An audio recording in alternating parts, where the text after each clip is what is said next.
Thank you, and very good morning, and welcome you all for the very first masterclass. And it's super exciting that we're doing this for the first time for the fashion retail industry. Uh, my name is Bhaskar. I have the privilege to lead our omnichannel businesses, and at Google, we believe that the future of retail is omnichannel. And I'm sure all of you sitting here believe that the future of fashion and lifestyle is omnichannel. Uh, Today we're going to take a really glimpse into this world from our lens and would look forward to have an interactive session as we progress. So I have my wonderful team right here. They're going to do a lot more hard work than me. My job is easier. Uh, and, and before I begin, I just have 2 points to land. And before I begin, any guesses on the word that Oxford actually chose last year as the word of as the most trending word of 2022. Every year, Oxford adds a new word into the dictionary. What was 2022's word of Oxford word of the dictionary? Any guesses? Huh? Google. Okay, 25 years ago, that was the word. Yeah. No. No.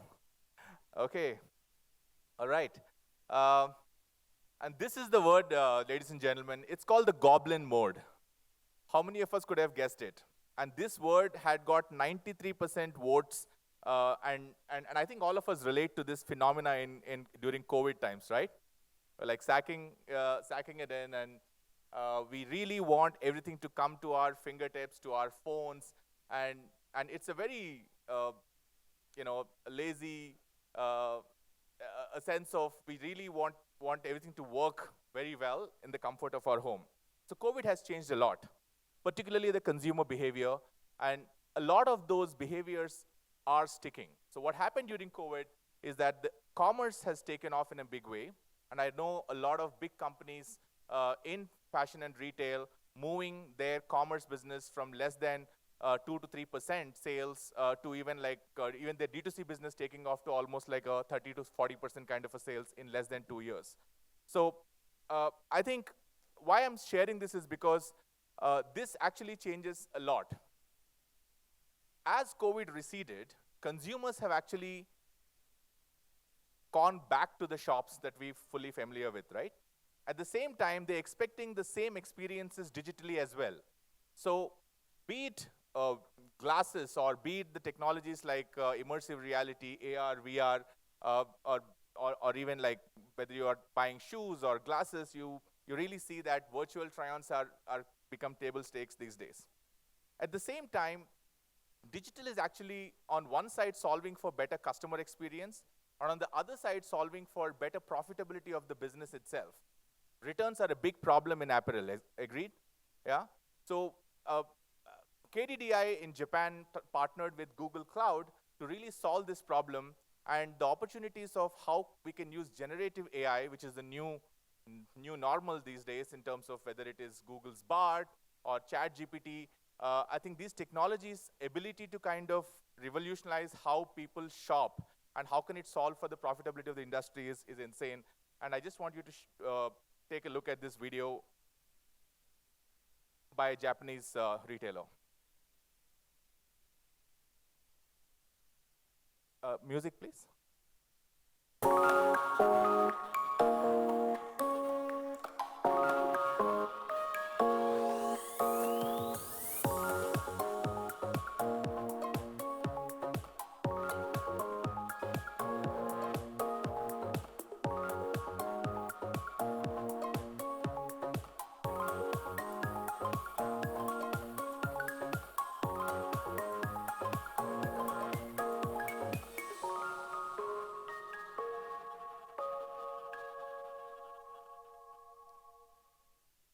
Imagine you don't need to order those 3 outfits and return 2 of them, all right? And imagine you don't need to shoot the model with like your 300 variations of clothes, and it can, AI can actually like solve for some of these options. And all these are possibilities that exist. So whether you're using digitization to solve for better customer experience, or whether you are using digitization to solve for removing friction in the purchase, I think that's a sure short ways to drive better profitability. These numbers are may not come as a surprise to you, but let me still share because this sets the context we are living in. Today, India has 700 million internet users, and almost a half a billion of them, which is 500 million actually users, are consuming video and for a long duration across platforms. So out of this large universe is where almost like 190 million shoppers by 2022, and we expect this base to become almost like a 400 to 400 million shoppers over the next 3 to 5 years. And the recent report suggested that at least by 2025, which is not too far, the e-commerce will almost like become 2.5x, and this is opportunity for all of you because fashion and retail is the second largest commerce industry as we go forward. This also means opportunity, but there is also crisis. The opportunity here is that 93% of all consumers actually have told us that they expect hybrid journeys and omni-channel journeys across sectors, right? Sectors which are predominantly offline in nature. However, in the retail industry, this research that we have done with Forrester across companies suggested only 32% of retail companies are offering hybrid experiences. Think of it. 9 out of 10 users want a hybrid experience, but only 3 out of 10 companies and brands are offering a semblance of an omni-channel experience. Now, omni-channel is not like a fashionable cherry on the cake anymore. It can seriously become a competitive advantage and will decide the winners and losers of tomorrow. And this phenomena is not just happening in urban India. 3 out of 5 new customers and shoppers are actually coming from tier 2, tier 3 towns or even rural. And there are 200 million odd rural audiences that we are available on YouTube alone. So inspiration is actually going to the nook and corners of this country as we speak. So step 1, omni-channel is the new reality, and it can be a huge competitive advantage. And step 2, it's insane as retail companies are moving towards this experience, their ability to use first-party data and in a very privacy-first way is also the next competitive advantage the way we see it. D2C gives you a lot of data, and it is the closest to your customer, but it does not have scale unless you invest deeply in it. Marketplaces give you reasonable scale, but they don't give you data, right? But if you crack omni-channel really well, you have an opportunity to kind of leverage this data in a seamless way across devices, surfaces, channels, and not have a channel-centric strategy, but actually have a customer-centric strategy to business. I want to share with you the second point because we, like most of us, felt that maybe Indians give away data freely, and are they concerned about it as much as others do across the world? Is it a global phenomena or is it an Indian phenomena? We were proven wrong. 80% of consumers actually told us, internet users told us that they care really heavily about privacy. What does this actually mean? It actually means that users, so next time when you ask my number, when I am purchasing, when I bought just a shirt or a jeans at a retail outlet, I really expect that I'm in control of my data, right? It's not like a unabridged access. And they want the data to be private and secure, so companies need to invest in infrastructure to keep it safe. And the third is data should not be abused. And Indians are highest across Asia Pacific who said that if you really abuse my data, I will shut the company out of my consideration set. And this could be big or small, it doesn't matter. So what do we need to do? I think we have a very simple framework. It is a subject on its own, but I just want to leave you with these 3 things. You need to build relationships with your customers by responsibly gathering your data. Today you're gathering data at your outlets, at some data at D2Cs, and also some data you're getting from marketplaces. But I think it's important to gather it in a very responsible way. Second is measure it in a really accurate, flexible, and actionable way, because measurement is really critical. How do you connect this data that you have with your measurement systems is really important. without which it is actually useless. Third, I think most ads are powered by AI, and increasingly platforms like ours are delivering AI-first and AI-centric products in advertising, and this actually is critical because users are in a constant exploratory kind of a mode, and even if you have data, your ability to kind of reach the right customer will be powered by automation. So today we're going to cover with this context of the fact that omnichannel is the future. So how do you really master this playbook? We think that all of us need to know three things. One is, how do we reach omnichannel customers? How do we actually solve for omnichannel journeys? And how do we really build for an omnichannel-centric organization? And my colleagues are going to take the next step. I invite Gaurav Juneja and Kaushik Dasgupta from my team for the next part of the session. Thank you.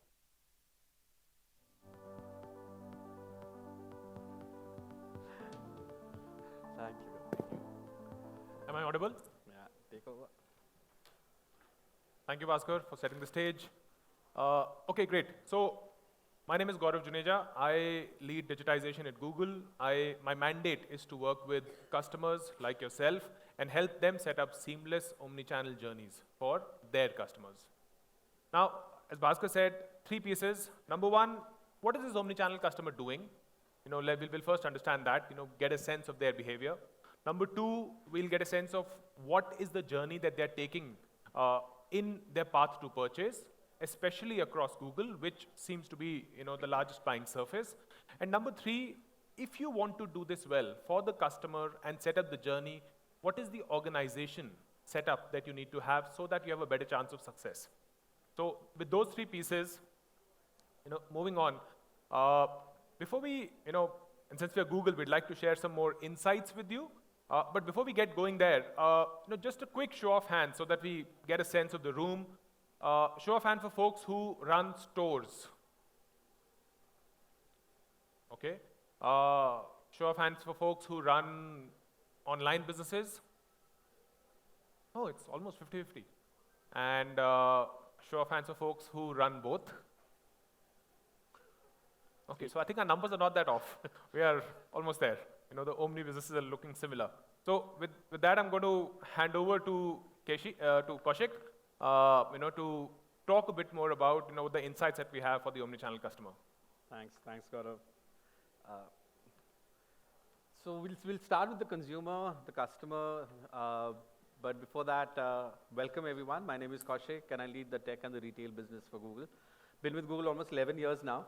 And we've literally had the privilege of seeing the Indian consumer get digitized, understand the web, understand how internet can help them, and in the process, of course, discover a lot of the brands that are here in the room as well. Just to make it a little bit more engaging, we thought, the best way to do is, rather than kind of me showing a lot of data, let's ask you some data. Let's ask you about some numbers and our version of Kahoot. Anybody knows about the game Kahoot? Okay, I see one nod. It's a simple, I'll ask you the question, I'll give you 4 different answers. I can put on my Amitabh Bachchan voice, but that's not going to really help. And let's see how much we really know about the Indian consumer. What are they doing on platforms like us, like Google? And what are they telling us? So the first question, and we've seen this number, so this should not be a surprise. What percentage of consumers have an omni-channel pre-journey? Anyone? 99%. 93%, yeah, sorry. Anyone feels that that's way too high? It actually should be 48, 63%. 63, 99, okay. You're right, it is 93. And it's pretty much a reflection of how India buys. 93% of commerce in India is omnichannel. It is online and offline. Think of the last jeans, t-shirt, clothing wear, apparel that you bought. A lot of it is browsed online. You find the new design, you find the latest trend, you find the latest texture that works for you, and you find the physical store that kind of is selling that. This entire hybrid journey, and we'll try to help you understand a little bit more through a few of our solutions, is what core to our Indian consumer is. Omnichannel. Remember these numbers, because a lot of what we tell in the next 75 odd minutes or so, we'll start bringing it all together with these numbers. So the second one, how many searches happen on Google India annually? And this is only for the fashion category. So the options are 3 million, 30 million, 300 million, 3 billion. 3 billion. Million? B, the big B. 3 billion. Any other answers? It's a very well-informed audience. It is 3 billion. That essentially talks about the quantum of searches the Indian consumer is looking at when it comes to the fashion industry. And there are multiple assets and facets of the industry. Color, texture, design, all of that gets combined in terms of how we see the platform and the different answers that brands like yourself are giving and helping and aiding our consumers. All right, now this is now will make it easy. We have few folks who had online businesses. So now let's try to kind of understand how many consumers research online before buying an apparel online.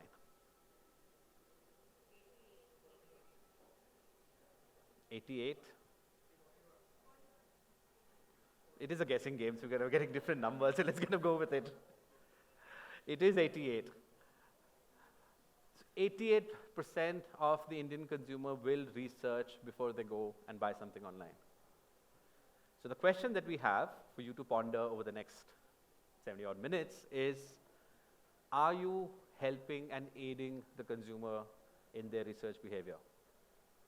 If you have the latest design, the latest pattern, the latest clothing attire that you're kind of bringing to the table, is it easily discoverable? Are you talking about it? Moving on. What percentage of offline buyers use online search engine as a primary research touch point? Now this is about store purchase.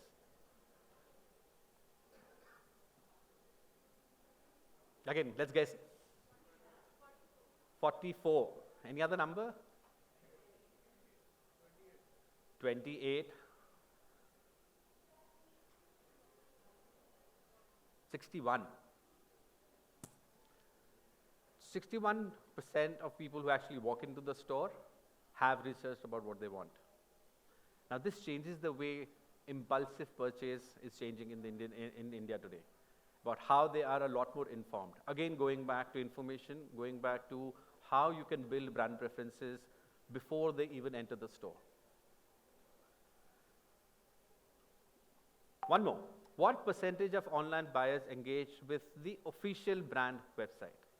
This is your website, this is your store, or your digital footprint. I hear a 40. Bang on. 4 out of 10 will go to your website and check if the product is available, what's the latest trend that you're selling, what's the price point, the size availability, before they kind of go and purchase the product. One more question for you. What percentage of retail firms provide a seamless experience, and this we've spoken quite a few times, across online and offline channels in the pre-purchase journey? 15, 32. You've been paying attention. Few people have been paying attention. So yes.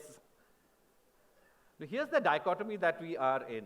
And Bhaskar alluded to it. And the reason why I wanted to bring the slide back again is 93%, that's almost 9 out of 10 people expect the brands to be present online and offline. Help them, aid them while they discover different products, different designs, different price points and sizes. The unfortunate truth and the reality is just 32% of brands are actually able to build that journey. And that's the big gap. And that's the gap that we as an industry need to solve, because our consumer has already moved forward. Now how can we take that big leap and kind of bridge that? And 60% is a big number in terms of helping them come together. So 3 things that I want you to remember as part of our first section. It's an extremely hybrid channel when it comes to a consumer looking and discovering this category. They will engage with the brand website. A lot of effort is done to kind of really beautify the offline stores. Right? You make it your point to make it the creme de la creme when it comes to the design, the layout, the kind of fashion, the color, aesthetics, everything. Spend that kind of time online as well, because that's the first touch point that your brand or your consumer will do before he or she walks into the store. And last but not the least, today's consumer, the Indian consumer, is a lot more informed. He is searching for it. Be present. Because absence of it, at times, makes it very easy for a competitor brand to come and take forward the journey. So with that, what we'll do is we'll talk about the journeys that Gaurav just mentioned and provide some idea in terms of how the Indian consumer is searching today and what are the different journeys that you as brands can participate. Gaurav, back to you. Thanks. Thank you, Katie. I'm just going to stress on one slide again, and also to get some energy in the room. I'm told that the voice leaks over to the next one. So let's say the word 93 loudly. 1, 2, 3. Let's hear it. Yes. Let's hear the word 32 loudly. Louder. Yes, I think we're getting there. We're warming up. So 93% online, 32% business is ready. That's the gap we need to cover. In the next few slides, we're going to try and cover that. Okay. So what is the customer journey today looking like? The text is a little small, but let me just talk through some of this. Number one, what is Google and YouTube doing today? It is providing you a platform where you can talk to close to 500 million users across multiple surfaces, across their different points of the buying journey, whether they are buying online or they are buying offline. So across both the channels, you can talk to a massive number of people through their buying journey. That's one. So it's the right reach, the right context, as well as you can talk to them as a business, plus you can use influencers, with which you can have a far more credible conversation. That's one. From your side, what you bring to the table is your ability to, drive trust, because clearly brand websites, brand stores, those are the beacons of trust. Those are the most trusted sources. So are you putting your best foot forward there? That's one. Second, are you getting your out of the store game right? Because eventually the proof of the pudding is in the eating, right? I mean, I can see the best designs, I can see the best categories, texture, great product, but if it doesn't get to me, on time, with the right experience, it's an issue. And then finally, are you, going online with the right portfolio? So, what Google and YouTube together can do, it can provide you that platform to talk to these folks. And, from your side, you need to bring the business end of the game, to talk to the customers through the buying journey of awareness, consideration, purchase, and even post-purchase. And don't forget the last bit, because that's where the trust really gets built. So let's look through that journey. Now, we talked about the customer having gone omni-channel. However, as the customer has gone omni-channel, so has Google. And in the next few slides, I'll talk to you about how that buying experience on Google is today. Now, what you see on the screen is are the 3 screenshots of the first search page. So I don't know if you can read this very well, but what they're searching for is buy a white shirt. And through the 3 screenshots, what you're seeing is everything which is blue is giving the customer an online path to purchase. So it's taking the customer to the product page or the website or the app. And everything which is green is taking the customer to the store path. So it is taking the customer to that store location. So right on that first page, even when the customer is saying buy white shirt, they've not said near me, they've not said buy from a store, they've not talked about a brand, but they are seeing online and offline options right there. So, why leave the ladies out? We're talking kurtis again.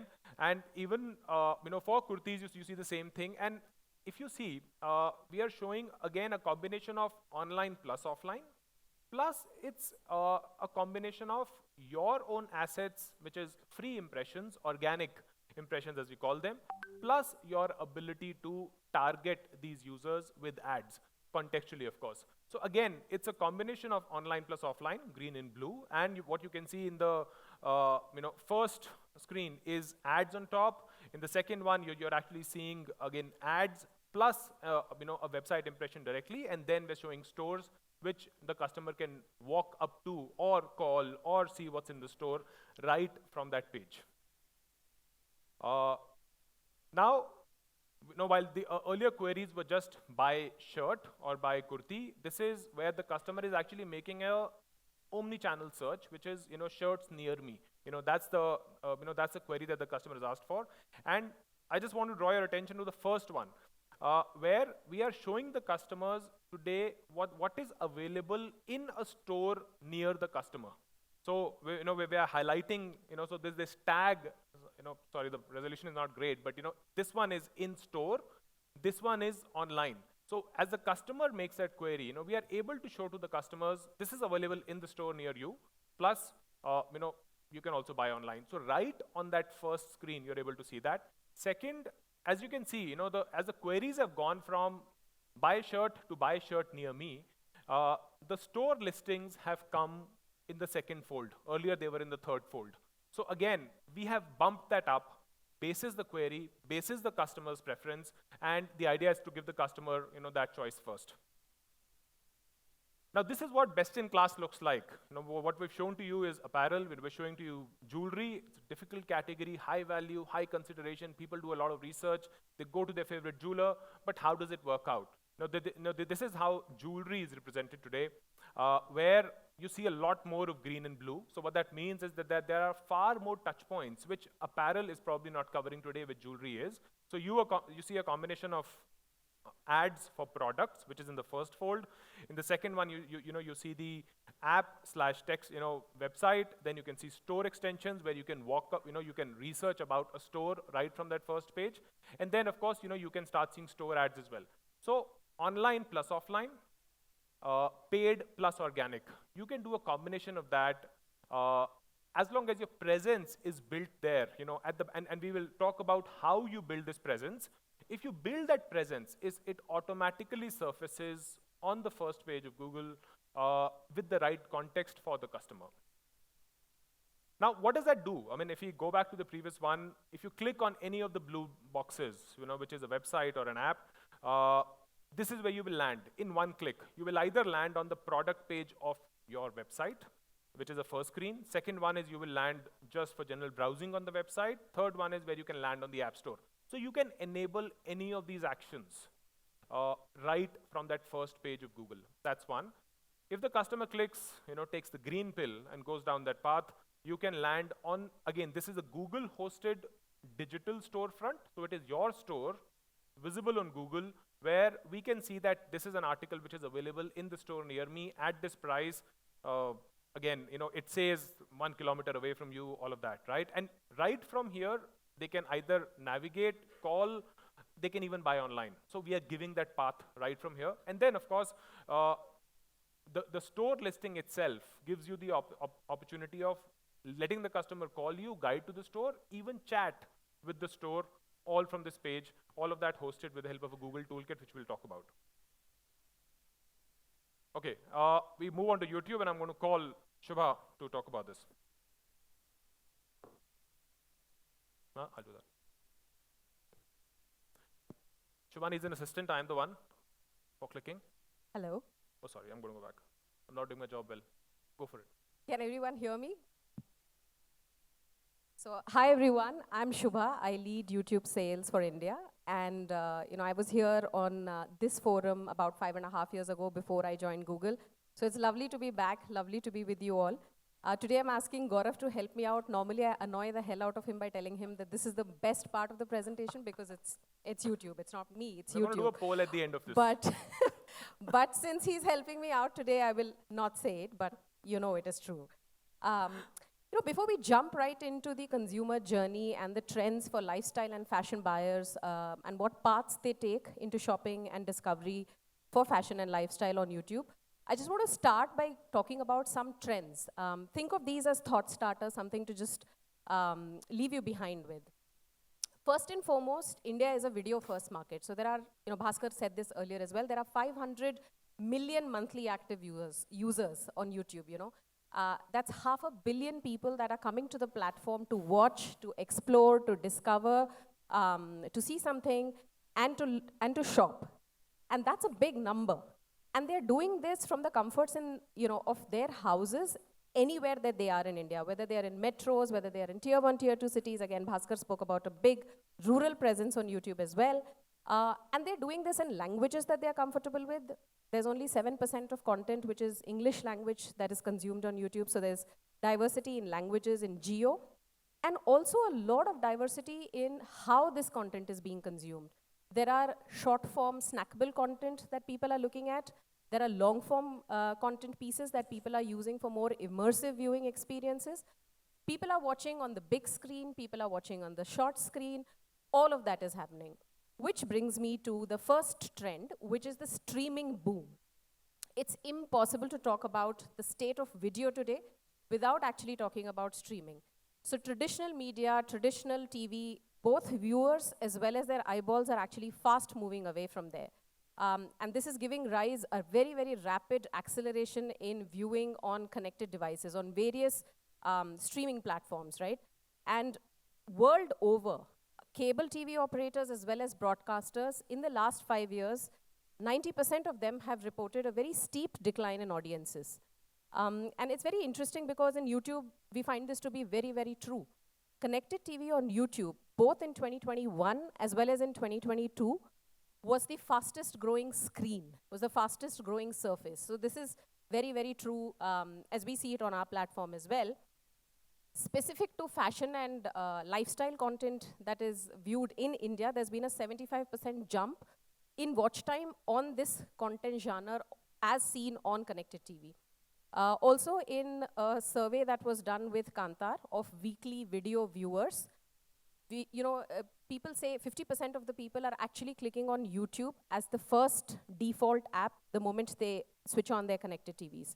Also in a separate survey, 76% people are actually saying that when they watch YouTube on TV, YouTube is TV. So that's a very, very different sort of a shift, and even 2-3 years ago, you wouldn't think of connected TV like that. And what does it mean specifically for India? There are about 60 million monthly active viewers. I know it sounds hard to wrap your head around, but that's the reach that YouTube has on connected TV exclusively in India. Also, what is interesting is just as you would have viewership on any traditional TV platform, this people watch together. So there's a lot of shared viewing that happens. There's co-viewing that happens. People in a room, sit together, watch content together. Also in India, because there is tremendous headroom to grow because people are still buying connected TVs and this is only going to go up. Today, you can be sure that if you're reaching out to viewers on connected TV, you're reaching out to the most premium audiences, the affluent audiences, the audiences who have the discretionary spend ability. And also, again, very similar to how people would watch content on the big TVs, people are both watching for longer amounts of time and they're watching longer form content. So that's what's happening on TV. If you can move to the next one, please. At the complete opposite end of the spectrum, people love shorts. And YouTube Shorts launched first in India in 2020. And since then, it has launched in multiple countries around the world. And there is a massive jump. People just love this form, right? It's so snackable, it's so easy. The crossover between long form and short form content is very interesting because most people use the short form content to discover long form content. And this is, I think, the truest of Gen Z because 59% of them say that they actually discover something on short form content and then they go and consume the long form content. So that's how people are using and traversing between short and long form content. And creators absolutely love it. So there are 1.3 billion logged in viewers watching shorts every day globally in the world for shorts. And there are, I think, billions of 30 billion views that is just coming on shorts on a daily basis. There are now a lot of creators who are first-time YouTube creators who've just exclusively started on shorts. But again, for fashion and lifestyle, it's the single biggest category with the most amount of hybrid content being created. So both short form as well as long form. In India, We are seeing, creators upload about 20 shorts every month. That's, on average 4 shorts every week. You would think that people are largely talking about trends. That's not the case. People are talking, they're lending their unique voices to whatever they put out there. They are talking, how many of you know what GWRM stands for? Oh my God, you're a good audience. I was about to make some snide remark about how very few Gen Z people are there in this room, etc., but I will hold off. But yeah, get ready with me sort of content, buy it or return it, keep it or return it, outfit of the day, the same piece of attire styled in different ways. So all sorts of content people are putting out there. Also, it might look like there's no rhyme or reason, people are just putting out content, but people are actually following a seasonal calendar of sorts. So the first few months of the year, creators put out content which is more celebratory in tone. So, the new year has started, there's Holi, there's Valentine's Day, so there's a lot of that. In the second part of the year, as you're easing into the year, it's more like the adjustment phase. It's also summer, so a lot of concern-led videos or how to dress up for summer, fashion for summer, that's the kind of content people are putting out there. As you get deeper into the year, pre-festive period, people are putting content which is related to like Rakhi, vacations, that sort of content. They call it the balancing phase. And the last bit is, of course, festive. So that's when you have a lot of content about how to use ethnic wear, how do I get ready for, for Diwali, for weddings, and things like that. So there is a calendar that people follow. There's on average 4 videos that they upload. And I was talking to my colleague about this topic, and she said you should check out Sugar Cosmetics channel on YouTube because they do some of the best content drops. So that might be very, very inspirational for you to check out as well. So that's what's happening on Shorts. The third, and I think I have a couple of videos that we can play. Is it after this? Can you just go skip to the next one? I just want to, because we were on the topic of Shorts, if you can play the first video, please.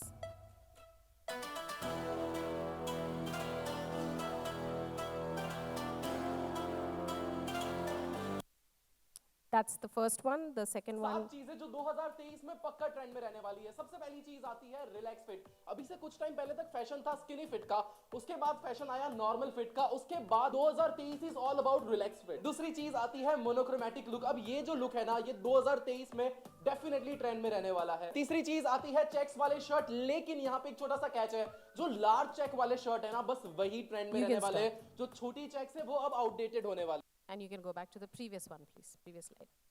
So I wanted to put that out there to just give you a flavor. Firstly, it's a myth that it's mostly women who are putting up content out there. There's a lot of men's fashion, a lot of, in fact, I feel like this is an observation as well. And by the way, the first video is because we are here in Bangalore. You have to have a video with some panche in it. I don't know how many of you are from Bangalore, but that was mainly chosen because we are in the south.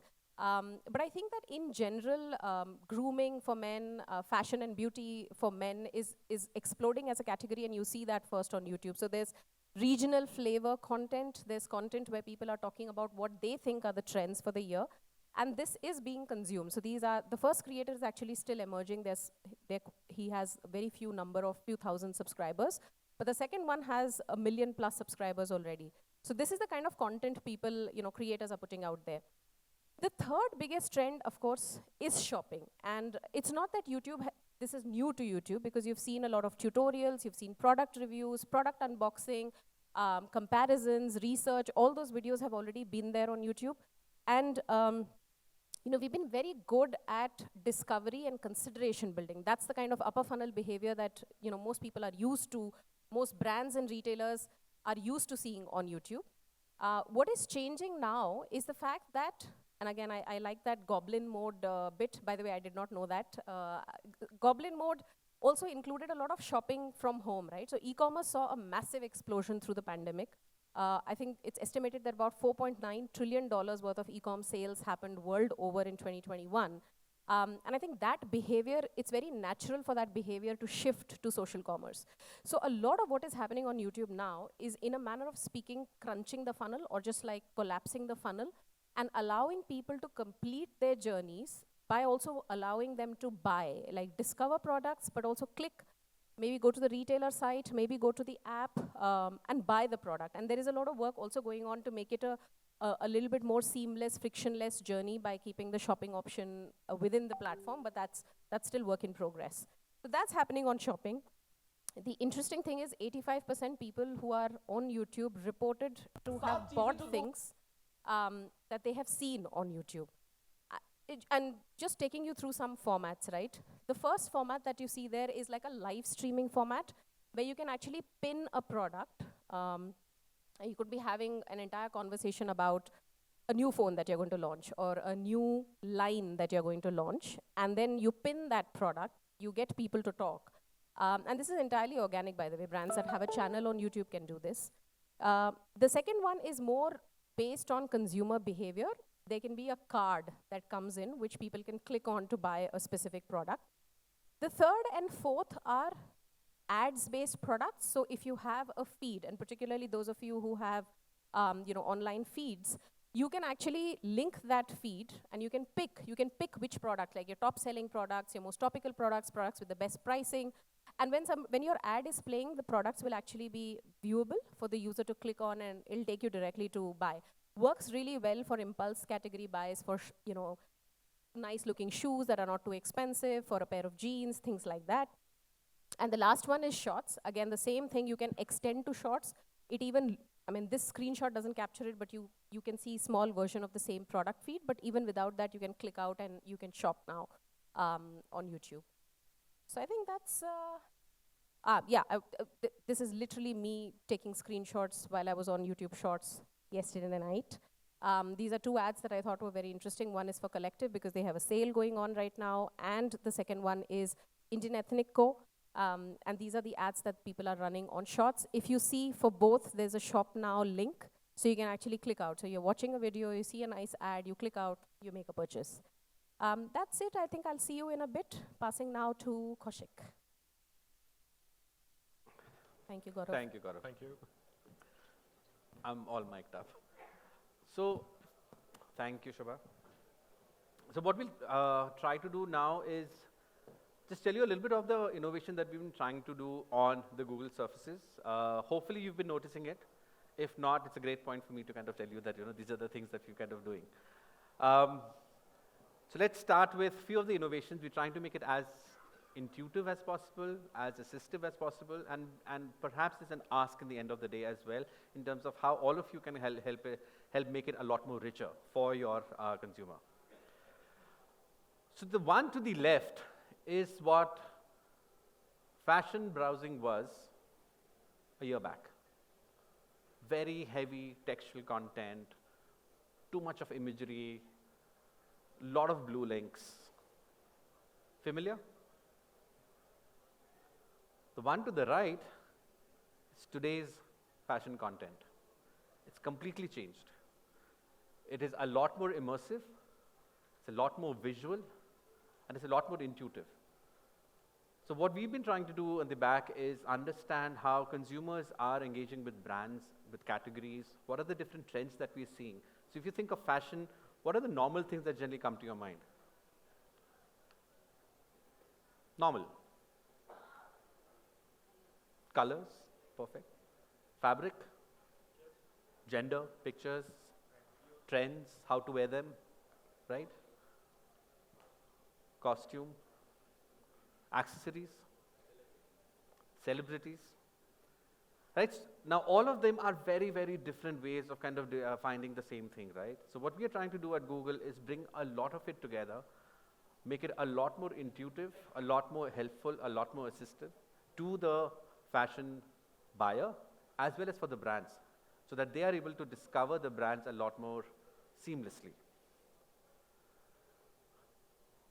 So few of the things that we're changing are the images are no longer the little thumbnails. They're a lot more vibrant, they're a lot more bigger. And that's an ask that we have for all of you in the room as well. So when you're thinking of uploading images, upload them at better clarity, better sizes. Because that's what your consumers are expecting when they're kind of browsing for the brand or the category as well. From an organic discovery where we browse the content that is available on your website, remember 40% of the users come to your brand, the content over there, that also needs to reflect a lot more. So if your website is very textual, doesn't have the right images in different sizes, your link or your organic listing of the website would look very textual again. So when you think of web, when you think of your own website, think of how rich you can make it, because that's one of the inputs that Google will pick up when it starts showcasing the brand in the new UI that I just spoke of. Now, these are few things that we are doing, and it's actually live. So let's go back to my favorite example. By the way, have you noticed all three Googlers who are here are wearing white shirts? So let's just go with a white shirt example again. All of you have your phones in hand? Just indulge me on this. Search for white shirt. Because the best way to kind of understand this experience is when you experience it yourself. Now, this is the amazing part of the Indian consumer. What we have done is we just enabled multiple links for you. So if you look at top, there is a gender tag where we leave it up to you to follow the path or to follow the rabbit hole. So you can be Alice in Wonderland over here, choose your own rabbit hole. So if you now want to see a white shirt for a man or for a woman, the results will start changing. The material, you want a linen white shirt, you want a cotton white shirt. The journey is again going to start changing again. And just to kind of build it up, there are brands over here who are addressing that content based on white shirt. And this is what Gaurav spoke of. So when you start seeing the blue links or the blue pills over there, that's again a brand helping the user, or in this case, all of you, to discover the brand, to find what they have to sell, aka a white shirt in this case.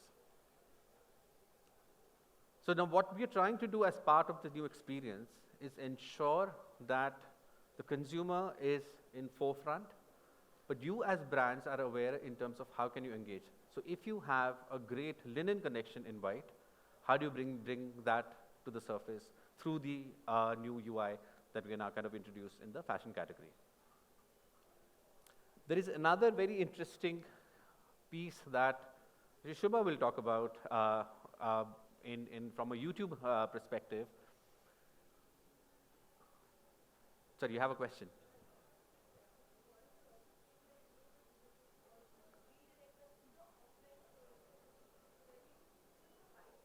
Sorry, quick, I am going completely deaf. Yes, you are audible now.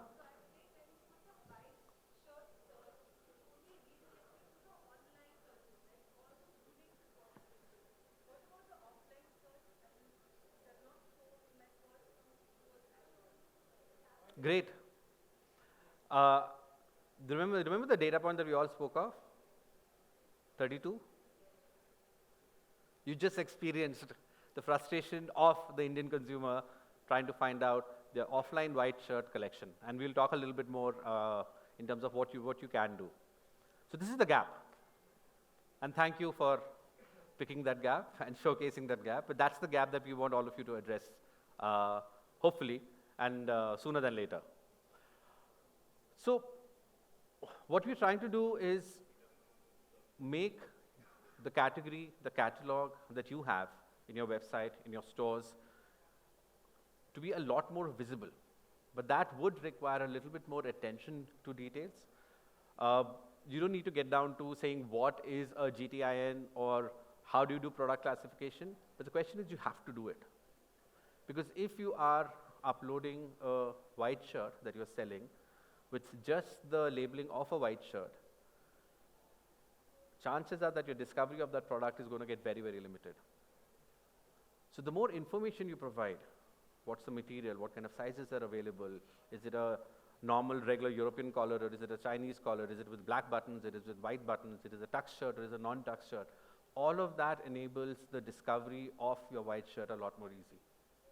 And that's what the big change in terms of how Browsy for fashion is bringing to the table for the consumer to find your brands a lot more effectively and a lot more easily. So we'll try to do what we are now doing from a YouTube perspective. So Shubha, back on stage.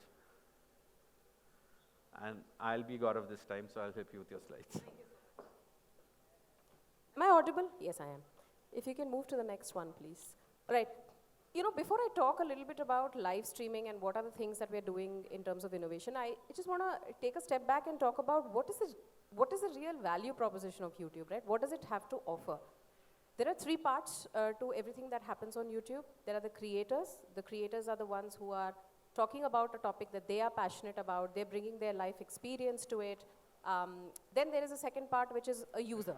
A user is coming for many, many different reasons, but by chance or by design, they're discovering something, they're able to explore something, they're hearing about something for the first time. And the third bit is, of course, brands and retailers, right? People who are interested in the audiences and have an opportunity to partner with the creators to do some of this. The biggest ingredient that the platform offers is trust. 89% viewers agree that they trust the recommendations that the creators are making on the platform. And that is, that opens up the world to you to be able to collaborate with a lot of the creators and to take that message that you want to put out there very, very authentically for people that are there on the platform. What you see here are versions of what we're trying to do with creators organically through free listings on the platform. So if a creator is talking about a particular topic that they care about and they tag certain products from a feed, from a merchant feed, then a user has the option to actually, this is not paid for, this is something that the creator is doing on their own, and you're looking at that content and you can click on it and you can buy it on the website. The second one you briefly saw, but I also wanted to talk about other features of live stream. And you can do this as a brand, but you could also collaborate with a creator to do this. Because you could ask live polls, you could pin a comment, you could do a whole bunch of things there. You could ask questions, very, very interactive.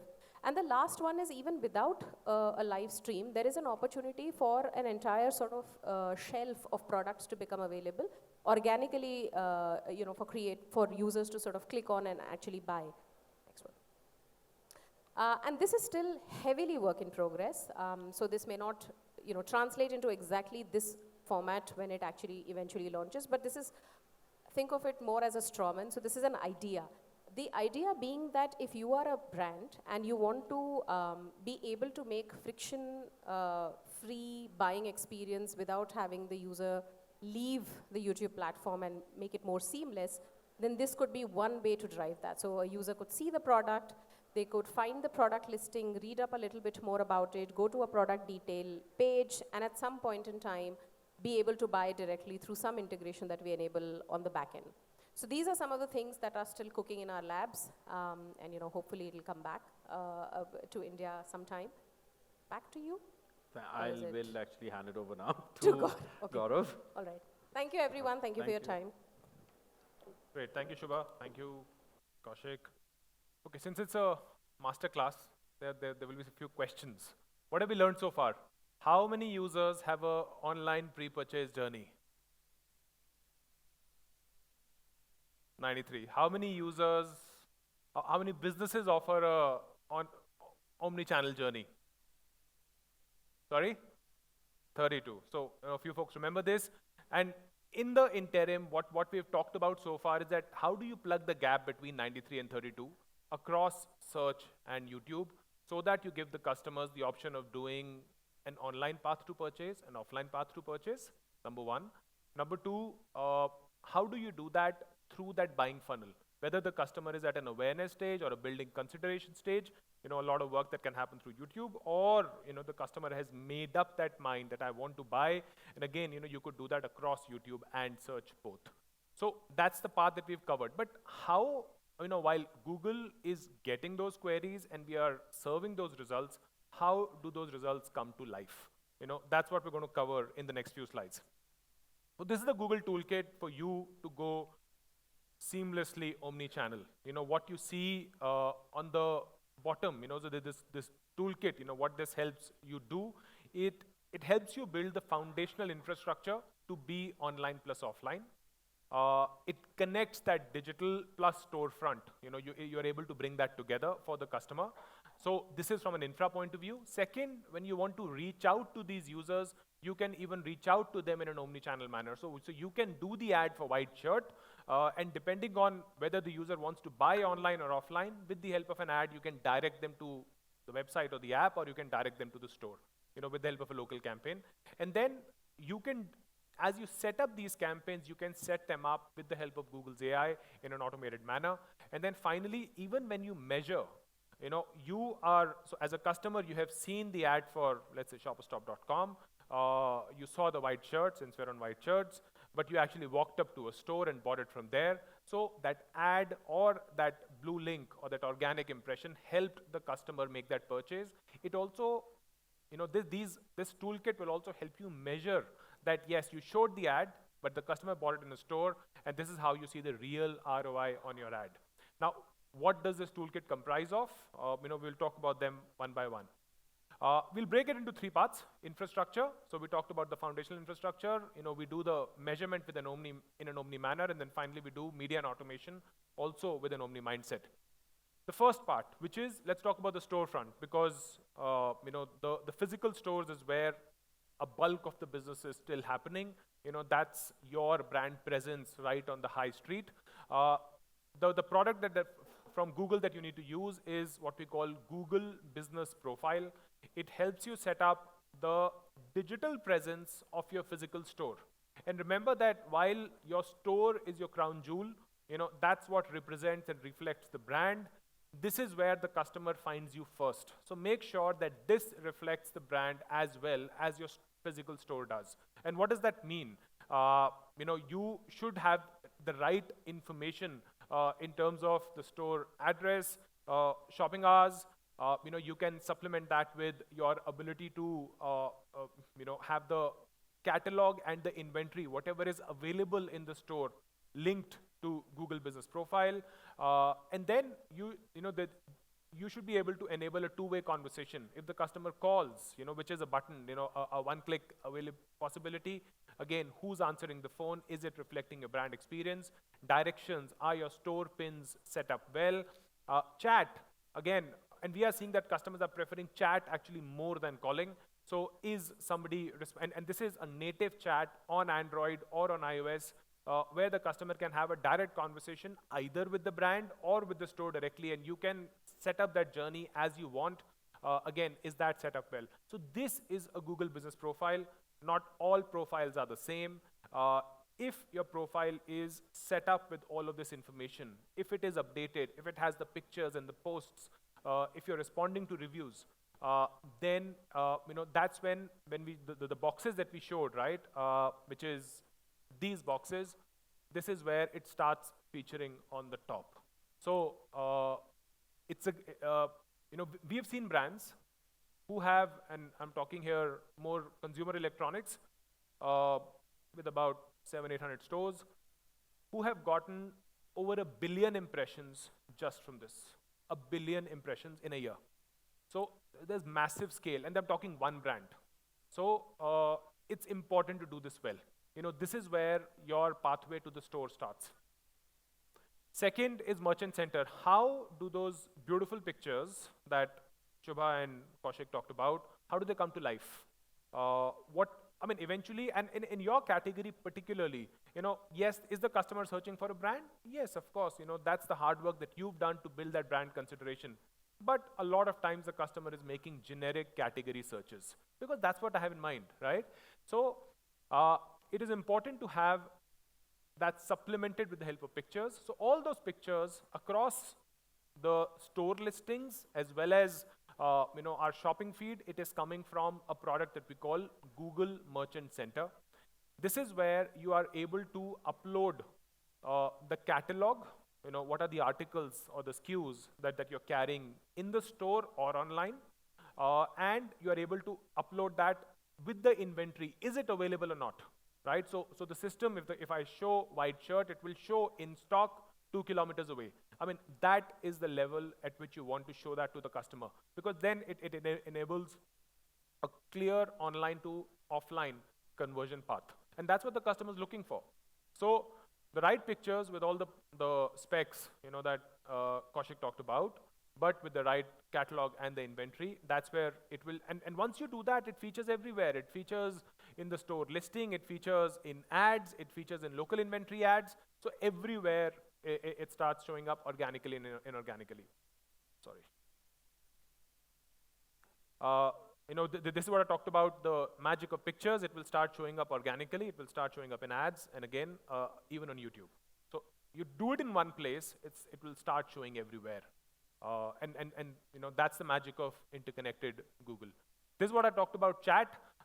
Customers are preferring chat. Their ability to talk to either your online storefront or your actual store. What are they asking? Is the product available? Are the stores open? Or I made this purchase, can I come and exchange it? Can you enable that exchange? So while it is driving those intent-driven chats, it is also giving you the ability of driving re-engagement. So over the 30 days, can you go back and re-engage with the customers?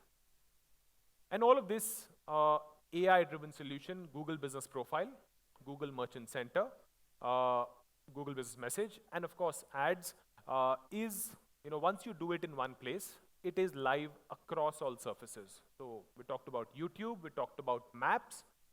Again, a great way of guiding the customer to your store. Of course, search, and even outside of the Google surfaces, which is anywhere on the web where you can talk to these customers via display.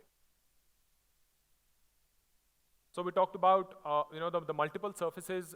So while that is the organic toolkit, Google Business Profile for store, Merchant Center for products, this is the other part of the Google toolkit is ads.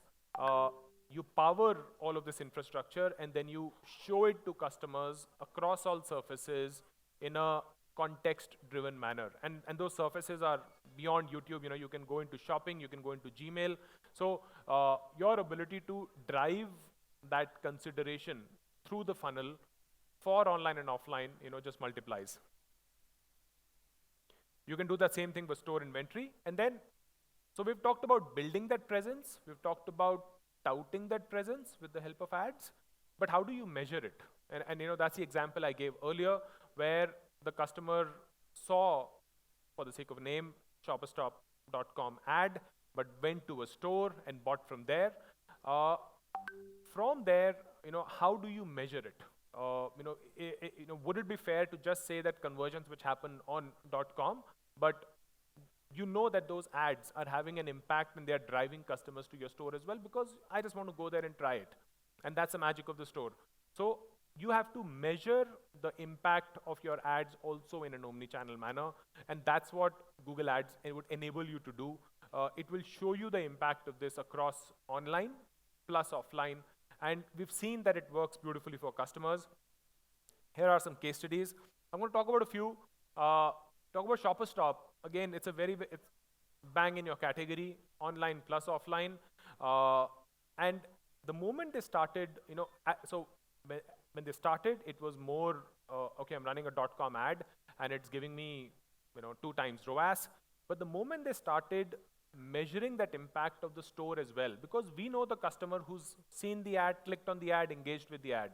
We know, have those customers bought in the store with the help of a loyalty program. And the moment you put 2 and 2 together, suddenly their 2 times ROAS became actually 5 times ROAS. ROAS is returns on ad spend.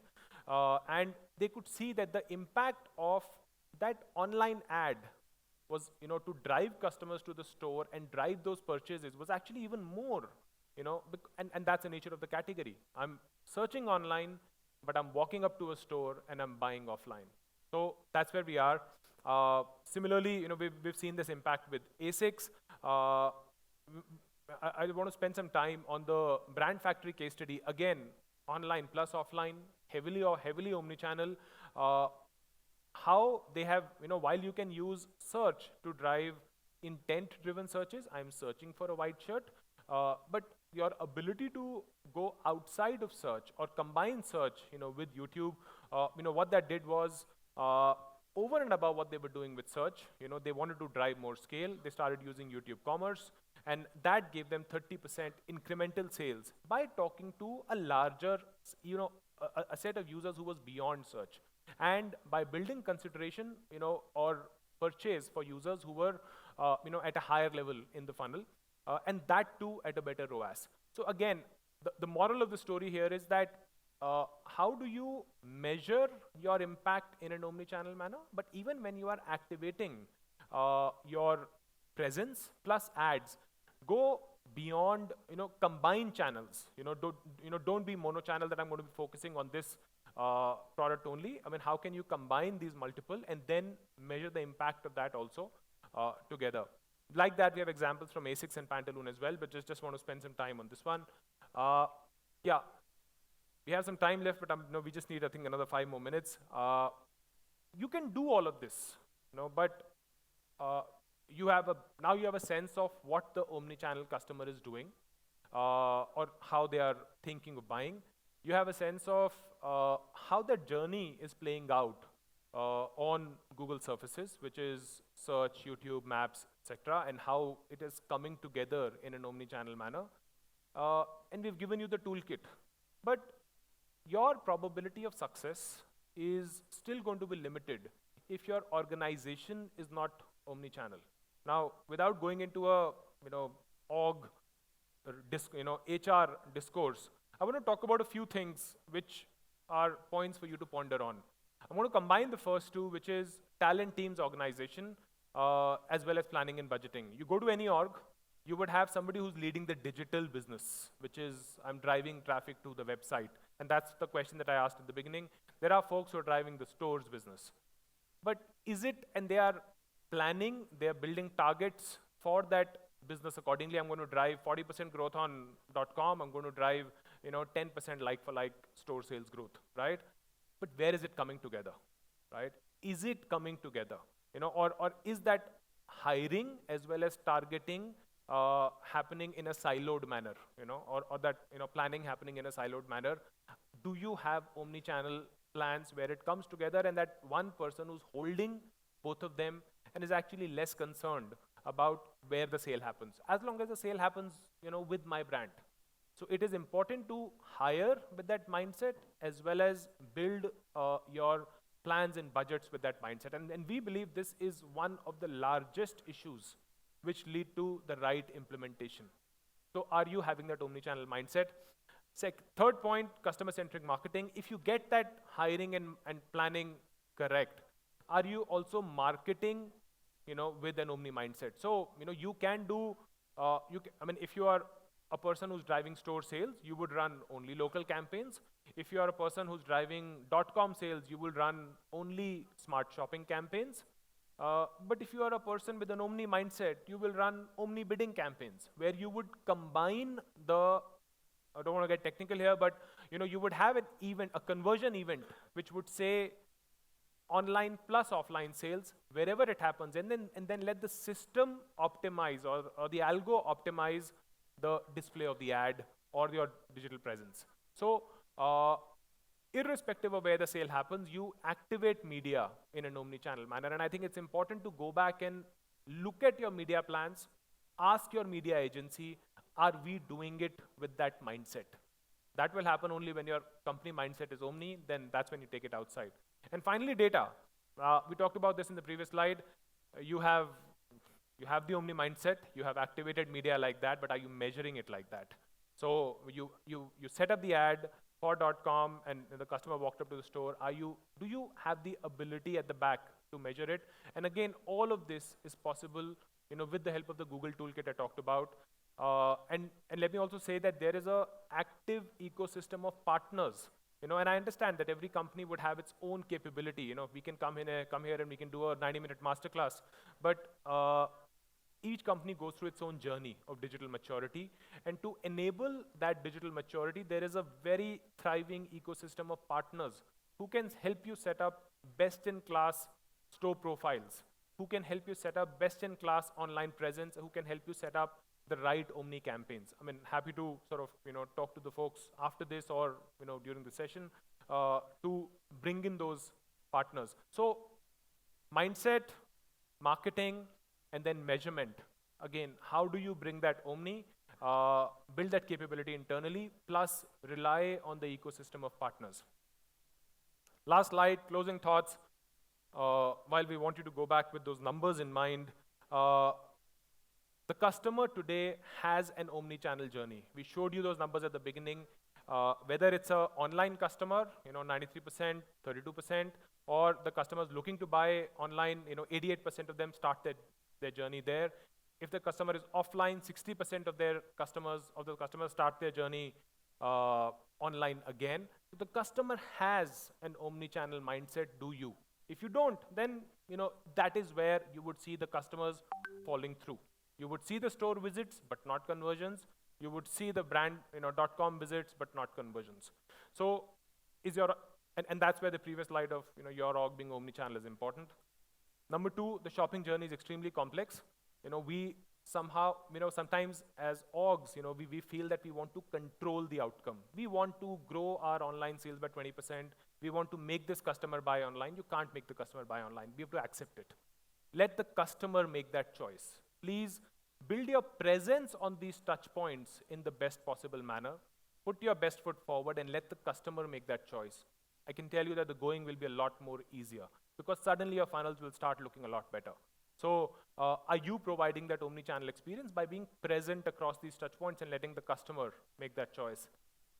Finally, the third point, as I said earlier, store is your crown jewel. But even before the customer walks into your store or looks at your brand, they experience your brand digitally. Are you building that presence on a Google Business Profile or a Merchant Center or ads in the best possible way? So yes, physical infra is important, but trust me, the digital infra today is far more important. The customers already made up their mind about you by experiencing you digitally. And finally, there's huge scale on Google. Katie talked about this earlier, 3 billion searches in a year. We're talking 1 billion impressions on the retailer that I talked about, on the CE retailer that I talked about. Huge scale. If you do the first three things, your ability to monetize that scale and intent in the right contextual manner, goes up multifold. With that, I'm going to stop. Thank you again so much for being a great audience, and happy to take questions, and can also invite the team back on the stage.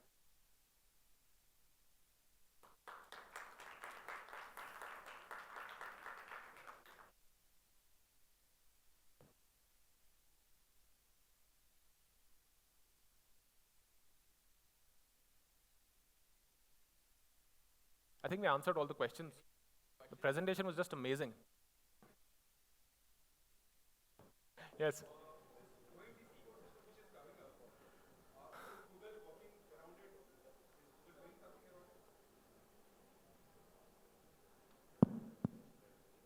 Yeah, I think it's one of the most phenomenal experiments happening in India, probably one of the only one in the world. So we are definitely having conversations and what is the best way to make ONDC succeed in India of sorts. So but yeah, you'll hear more about it.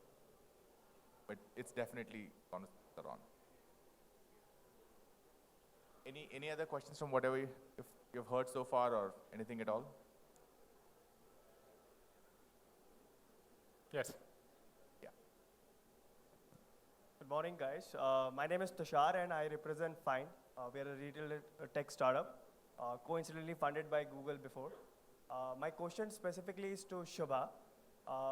So, Shubha, you mentioned about YouTube Shorts exploding and the recent trends that we would be seeing in the shorter form of videos.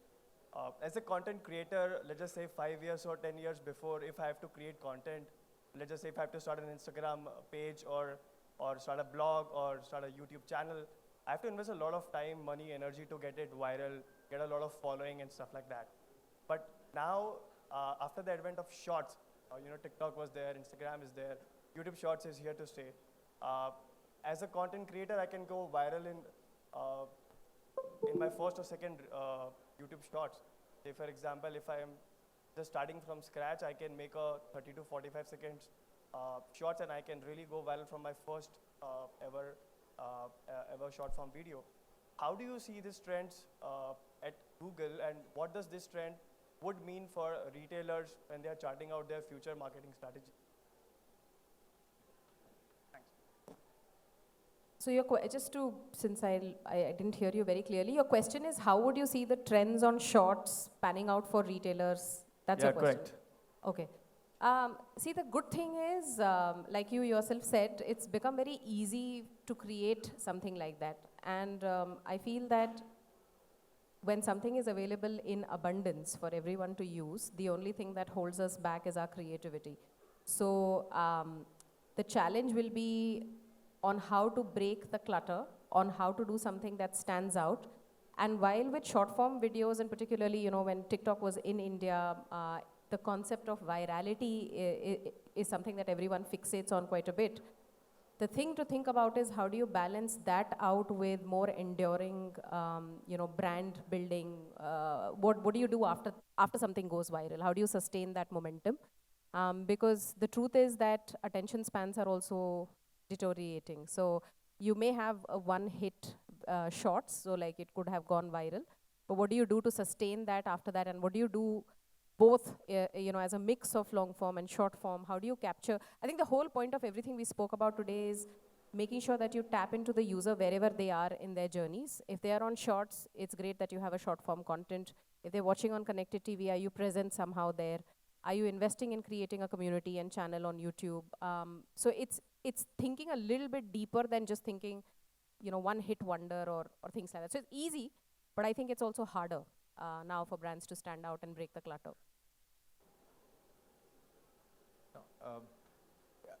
So just to add on it, I think it's really important to not look at it like a video stroke search stroke visual.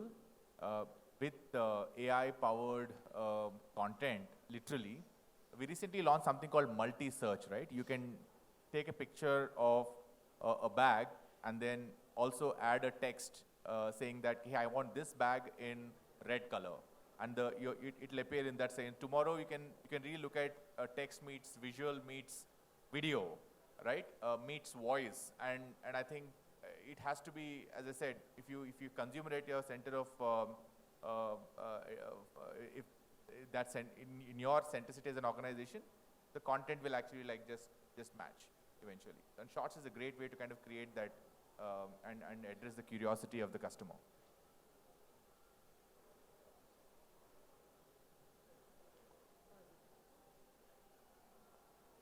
Hi, my name is Sachin.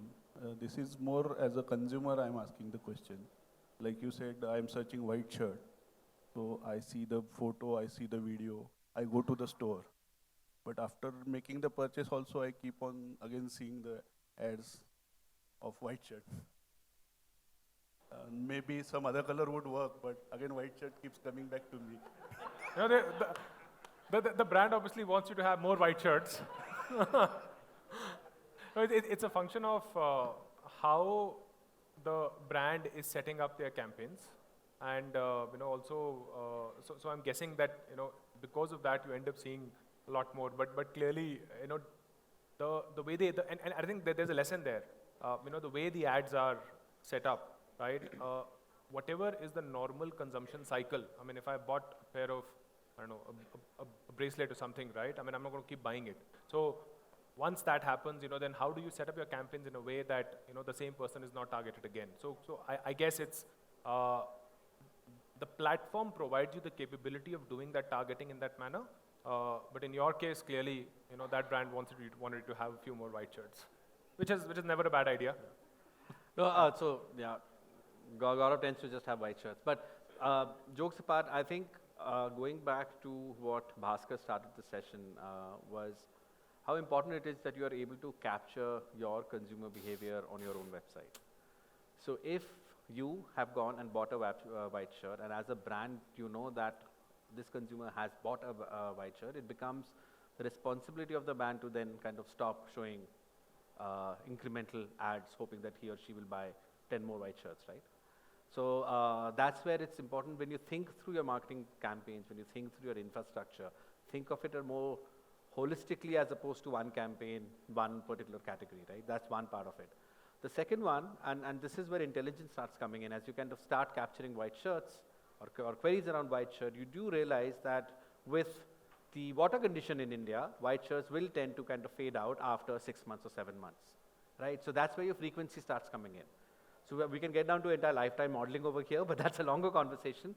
But brands are seriously thinking through it to say that if I am only selling white shirts, When should I reach back to the client knowing that there is a life cycle of the product that I sell, right? So there is intelligence behind it. So long story short, as an advertiser and as a brand, think holistically, think data first, and then understand the consumer behavior and how you're going to build it up all together. That's it.